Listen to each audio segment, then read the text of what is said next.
Le saule-marceau. Sa description. Le saule-marceau est un arbre dont la couleur du tronc est marron. Ses feuilles sont allongées et vertes.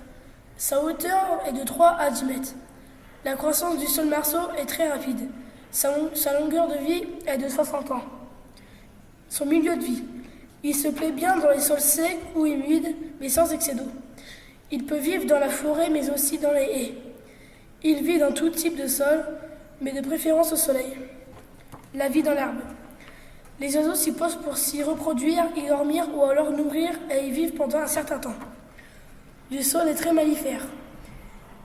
Les abeilles viennent sur les feuilles de cet arbre pour y chercher du pollen. Le rôle pour l'homme. Le saule-marceau est un arbre très peu utilisé pour le papier, mais il est très apprécié pour le bois de chauffage. Les hommes l'utilisent aussi pour construire des chalets, des maisons et des cabanes. L'érable. Sa description. L'érable a des feuilles semblables à celles du platane.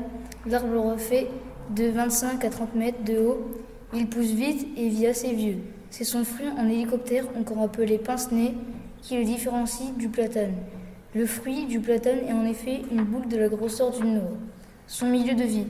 L'érable pousse autour des villages, au bord des chemins, dans les haies, souvent planté dans les rues et les parcs. Il se trouve parfois dans les cours d'école. La feuille représentée sur le drapeau canadien appartient à une espèce qui n'existe pas en Europe. Le rôle pour l'homme.